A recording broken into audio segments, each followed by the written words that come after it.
Wrong ones part ways, right ones find their way. Welcome back.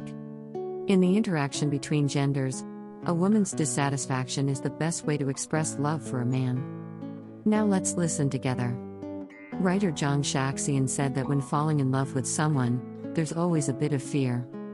Fear of getting him, fear of losing him. Therefore, you love with both strength and caution. Every demand he makes, you fulfill with all your might. But, inevitably, the ending is shrouded in tragedy. Everything in moderation, going to extremes is not advisable. In the interaction between genders, moderate giving is crucial. Responding to requests is a must, but selectively satisfying them is the best way to love a man. Zhang Yiling once said, when you love someone, you will become very humble in front of them, so low that you are like dust, only to bloom into flowers from the dust because of love. For him, you change your original life rhythm, even halt your personal growth. All emotions are for him, because of love, everything aligns with his wishes. But in relationships, the more passionately you love, the more likely you are to lose. Lindsay just ended a relationship that left her exhausted. She is a typical lover. Whenever she falls in love, regardless of what the other person desires, she offers everything he can. His boyfriend dislikes her going out often with friends, so she gave up his social circle and stuck close to her. Due to a job transfer, he had to work in another city and wanted Lindsay to join him. Without a second thought, Lindsay immediately resigned and moved to the new city. In the new city, she worked while taking care of his boyfriend's daily needs, doing household chores, cooking meals. Whatever his boyfriend demanded, Lindsay always satisfied him wholeheartedly. She didn't care about who sacrificed more or gave less, as long as there was love. However, in relationships, just because you desperately treat someone well, doesn't mean they will love you fiercely in return. Keep in mind, in the most fervent love, once it becomes too frequent, it will inevitably become dull. When acceptance becomes a habit taken for granted, separation is bound to happen sooner or later. An overly compliant love is a tragedy. When love becomes excessive, the one left battered and bruised will be you. Remember what Mr. Shen Songwen once said, love is a half-blossomed flower. Indeed, it's not like a fully bloomed flower, where a single glance reveals everything. Instead, it's like a bud, withholding its full form, adding suspense and fascination to its unspoken words. In relationships, having some reservations maintains balance and adds to the allure. Deep in Affection, a popular show. At 55, Karina Lau is still charming. Speaking of Karina Lau, it's impossible not to mention Tony Leung. Their relationship is often envied. Tony Leung doesn't do household chores. He's clueless about daily life.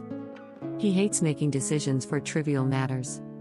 Once, when the house needed renovations, Tony Leung simply left with a small suitcase, and only informed Karina Lau to return after everything was settled. When they went to a wedding banquet, Tony Leung didn't want to clink glasses with others, so Karina Lau covered for him with a smile. It seems like she is accommodating his cool and reserved nature, but it's not that simple. Karina Lau believes that a person who truly understands love should first and foremost love themselves. After thoroughly understanding oneself, your love becomes more wholesome. When you are with someone else, it's not about dependence or possession, but about being yourself. Karina Lau hasn't fully grasped what a woman should satisfy in emotional relationships, and what should be refused. She aptly puts it as being 6 parts drunk in wine, 7 parts full in meals, and 8 parts satisfied in love. Daring to refuse, and selectively meeting her needs are the keys to keeping love fresh. As Mr. Yang Zhang said, the moon waxes and wanes, and water full overflows. Our love can stop here. I don't want it to overflow. So, what are the things we should insist on, and not completely satisfy the other person? Firstly, don't bow down economically. Take our classmate Xia Wen. Because her husband said, just take care of the family, I'll earn the money. She resigned decisively. However, over time, Xia Wen found her husband becoming more and more bossy, and all household expenses had to go through his approval. His attitude towards giving money became impatient. Later, Unable to bear the humiliation, Xiaowen chose to return to work. With her income, they could buy what they needed and enjoy life. Without financial conflicts, the couple's relationship also improved. As the saying goes, a mountain will collapse if relied upon, and people will run away if relied upon. A woman without economic independence will face difficulties in life and lose the right to choose in relationships. Having money in your account gives you the confidence to pursue poetry, distance, and face challenges fearlessly. Secondly, don't overly depend on emotions. Writer Sanmao once said, "I don't have a better half. I am complete." Each person is an independent individual, and emotions should not be entirely invested in the other person. Not only will it suffocate the other person, but you'll also lose your own way. Gain or loss, it's fate. Being emotionally independent, even if love is lost, you will still have the courage to move on. Lastly, don't compromise on self-improvement. In the innocent love of youth, it is said that love is looking at the world through one person. Bad love is sacrificing the world for one person. This rings true. Love is an uncontrollable ability that can be a lifelong treasure. Don't lose your rationality for the sake of love, and don't give up opportunities to enhance yourself. Love is a game. While we strive for happiness, let's not forget to harvest the best version of ourselves. Making a dish requires mastering the heat. If the heat is too low, it's hard to swallow, and if it's too high, it becomes burnt.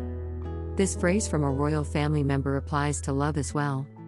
If you want to maintain a long-lasting relationship, the method is crucial. So, stop giving without boundaries. Selectively satisfying the other person is the best way to be a lover, and it's the path to enduring love. That's all for today's sharing. Feel free to leave comments to share your feelings. Don't forget to like and share with your friends. Till now, and looking forward to meeting you.